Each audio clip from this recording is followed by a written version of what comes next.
All right. Up here in the red. Pretty good player from Foyu. Was knocked out of Code A by Min. Can he reclaim his honor? Some say he's the best Foyu. That didn't quite come out as I planned it. There he is, though. He is the best Foyu. Someone's like, no, he's not actually the best. I'm like, yes, he is. Read his ID. His opponent, who has done really well here recently, took him out in game 1. Slayer is such a scary team right now. The only reason that the whole top of this tournament is not going to be all Slayers players is because they're going to bump into each other and knock each other out. It's like the only person who can beat a Slayers player is a Slayers player. The only way Slayers are getting knocked out of this tournament, they're just losing to their own players. Because there's so many of them. Pretty quick drone scout. And my eyes do not deceive me. It is going to be a gas first from TheBest. Pretty interesting.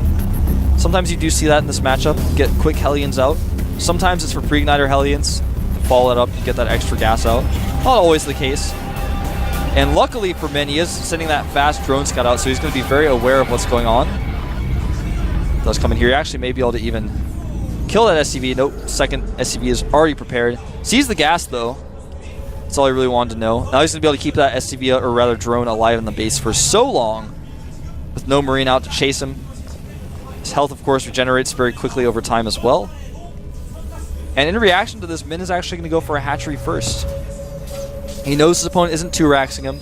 He knows his opponent basically is not going to have any Marines out for a long time to pressure him. He knows basically I just got to get my hatchery up, get that creep spread out, and he's going to be teching, and I'll deal with whatever tech that may be. But I don't want to worry about that later. I want to get my economy up and going, and actually he's going to be trapped in there now. That drone will never escape. It would take a miracle to save that drone's life, but it is going to be a quick factory, obviously. Not like it's going to be some super fast stim or something. I mean, that could be possible, but didn't make a tech lab, so. And now the drone will die. The Marine comes out. Back at Min's base, he actually hasn't taken any of his gases just yet. And he saves the drone, despite what I said.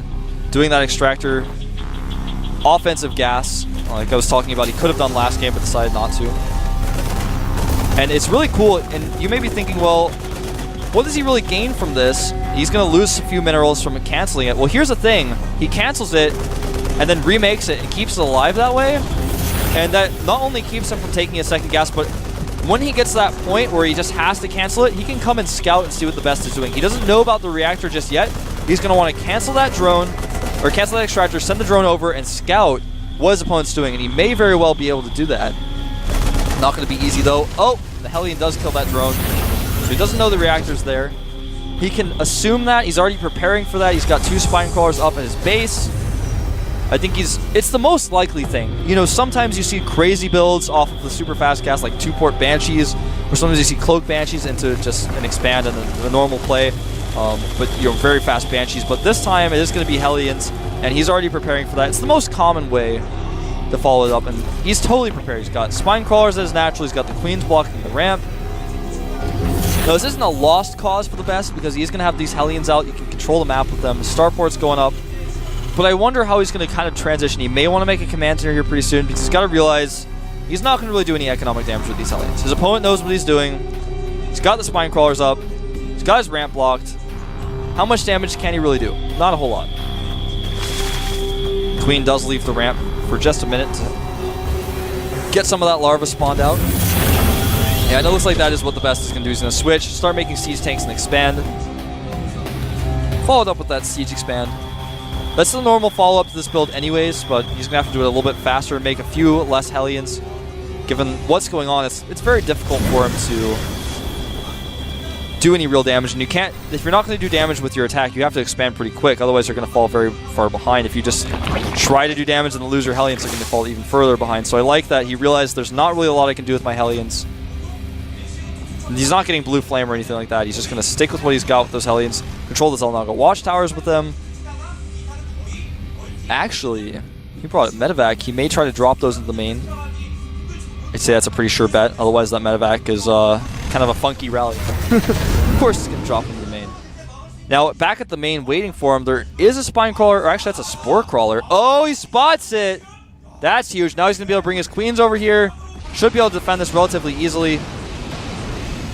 He actually canceled that Spore Crawler and made a Spine Crawler in the same spot.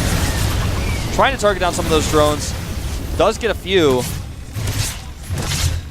Uh-oh, the drones are lining up! Does not really get that many of them, though. Now his Hellions are cornered. He's going to have to lift.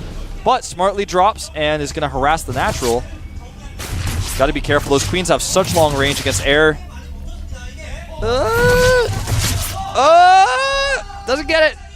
6 hit points left on that dropship. Does escape. Zerglings are like, ugh. So frustrating. Alright, so back at home for the best. He's gotten 2 siege tanks out. Siege mode is on the way. He got a few tanks out before he in that siege mode. He's actually going to Banshee, and he hasn't made a command center, so the best is going to go for an all-in, basically. He's gotten to the point where he knows he's really behind, didn't really do a lot of damage. He's not making a command center. He's just going to try to do a timing attack here. Now, it may turn out that he can kill the natural and then transition. Ooh, nice little almost counterattack there by Min. Almost worked out, but now his Zerglings are going to die to Hellions. And he's going to bring some of his SCVs. Remember, he kept those Hellions alive, so they're going to be quite useful here as well. If he can buffer the Zerglings, then use the siege tanks really well, he's going to be fine. And I think Min realizes what's happening now. He's making more Spine Crawlers at home. I'm not sure if he can hold this, though. He's going to lose a lot of Overlords. He's actually already supply blocked. If he loses both of these Overlords, he's going to be so far in the red that he's not going to make a unit for a really long time. And he needs to make units now because the best is knocking at his door. He's ringing his doorbell, but he's not selling Girl Scout cookies. He's bringing the hurt. Banshee not being controlled as well as she could have. Spore Crawler does go down. These Zerglings are going to try to flank. A lot of Banelings being made. He wants to buy enough time. Remember, if he holds this, the game will end. And obviously, conversely, if he doesn't hold it, the game will also end. So that Banshee trying to take out those Spine Crawlers. That's what that Banshee is for. Able to get out in the front lines, target down Spine Crawlers. That Spine Crawler will live to see another day. Try to control that Banshee a little bit better. Does pull the Banshee back. Now, these Spine Crawlers are starting to get pretty low, and once they get low enough so the Marines can just dart in and kill them, they're going to get it really bad. And all of those Speedlings were cleaned up. And I think that Slayer's Men is pretty dead. He's got a lot of Banelings, but when you've got that many siege tanks and a lot of Marines to support them, sometimes a lot of Banelings aren't enough. But here they come! Running in, and good splits by the best. Drones coming out as well. But it looks like he is just not going to have enough to hold this. He's losing so much. And that's going to be it. He just doesn't have enough. Going to lose this hatchery, albeit slowly. But he will lose the hatchery. Going to lose all of these Overlords as well. Right now it's 74 supply to 32 supply. The best not transitioning at all. He doesn't need to. He can end the game here. GG.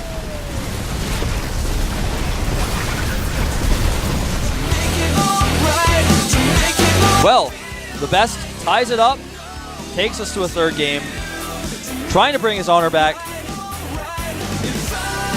And I like that choice to go for the all-in, trying to transition after the Hellions didn't work. It could have worked out, but it's a lot harder to do. And he kind of reacted to what he saw. His opponent had a lot of Spine Crawlers, was trying to drone up like crazy, didn't really have that many units, and I don't know. I'd like to watch the replay. He may have noticed that a lot of Overlords were kind of heading in that direction with his Hellions. That might have been another reason. Also, so killing all those Overlords and supply blocking him in really was important, and that, I think, was the main reason why he was able to crush him. If Min had been able to use all the larvae he had stored up instead of making Overlords, he might have been able to hold that. If he had held it, he would have won. So game 3 here is going to be on Crossfire, a map that I think favors Terran slightly in this matchup, but we have seen a lot of Zergs actually do well on it. Statistically, it's pretty balanced, but I think the Zerg player has to be very careful. There are a lot of areas where melee units are just not effective, and Zerg players really rely on those Speedlings and Banelings. So we'll see how this map plays out. The countdown has started. Who's going to take game 3? The ace match. Will the best regain his honor, or will Min take him out here and advance to the round of 8 here at the GSL Super Tournament?